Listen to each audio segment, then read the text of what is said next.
ജനക്ഷേമത്തിനും അടിസ്ഥാന സൗകര്യ വികസനത്തിനും ഊന്നൽ നൽകി ആദവനാട് ഗ്രാമപഞ്ചായത്തിന്റെ 2026-27 വാർഷിക ബജറ്റ് അവതരിപ്പിച്ചു. 48.90 കോടി രൂപ വരവ് പ്രതീക്ഷിക്കുന്ന ബജറ്റിൽ പ്രവാസികൾക്കും ഭിന്നശേഷിക്കാർക്കും ഉൾപ്പെടെ വിപ്ലവകരമായ നിരവധി പദ്ധതികളാണ് വിഭാവനം ചെയ്തിരിക്കുന്നത്. ഗ്രാമപഞ്ചായത്ത് വൈസ് പ്രസിഡന്റ് സാജിദ കുന്നക്കാടാണ് ബജറ്റ് അവതരിപ്പിച്ചത്. 48.45 കോടി രൂപ ചെലവും 45 ലക്ഷം രൂപ മിച്ചവും പ്രതീക്ഷിക്കുന്നതാണ് ബജറ്റ്. ഭവനം, പൊതുജനാരോഗ്യം, ഗ്രാമീണ റോഡുകൾ, വനിതാക്ഷേമം തുടങ്ങിയ പരമ്പരാഗത മേഖലകൾക്കൊപ്പം നൂതനമായ നിരവധി പദ്ധതികളും ബജറ്റിലുണ്ട്. പുതിയ ഡയാലിസിസ് സെന്റർ, പഞ്ചായത്തിൽ സമ്പൂർണ്ണ സോളാർ വൽക്കരണം, പരാതി പരിഹാരത്തിന് പ്രസിഡന്റ് കണക്ട്, പ്രവാസികൾക്കായി മൊബൈൽ റെസ്റ്റോറന്റ്, നൈപുണ്യ വികസനത്തിന് സ്കിൽ ആദവനാട്, പാക്കിച്ചിറക്കുളത്തിന് സമീപം സാംസ്കാരിക കേന്ദ്രം എന്നിവയാണ് പ്രധാന പദ്ധതികൾ. മാതൃകാ ഹരിതവീഥികൾ, പരിരക്ഷ 2ാം യൂണിറ്റ് എന്നിവയും ബജറ്റിലെ ശ്രദ്ധേയമായ പ്രഖ്യാപനങ്ങളാണ്. ഗ്രാമപഞ്ചായത്ത് പ്രസിഡന്റ് KT ആസാദ് ആമുഖ പ്രസംഗം നടത്തി. വികസന സ്റ്റാൻഡിംഗ് കമ്മിറ്റി ചെയർപേഴ്സൺ KP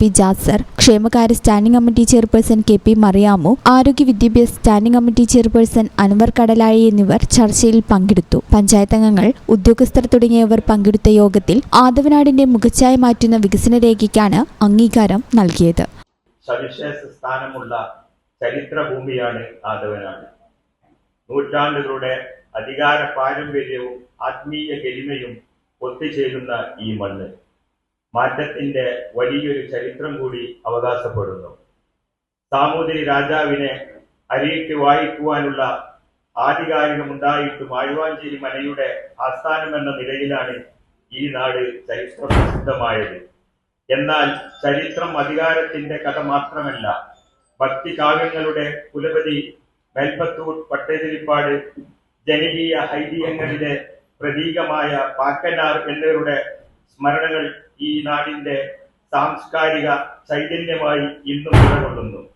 കുറുമ്പത്തൂരും ചന്ദനക്കാവും പോലുള്ള ചരിത്ര സ്മാരകങ്ങൾ ഇവിടുത്തെ പ്രാചീന പാരമ്പര്യത്തിന്റെ സാക്ഷികളാണ്. ഈ ചാനൽ ന്യൂസ് വളാഞ്ചേരി. നടക്കാവിൽ ഹോസ്പിറ്റൽ ബിൽഡിംഗ്, വളാഞ്ചേരി, മലപ്പുറം.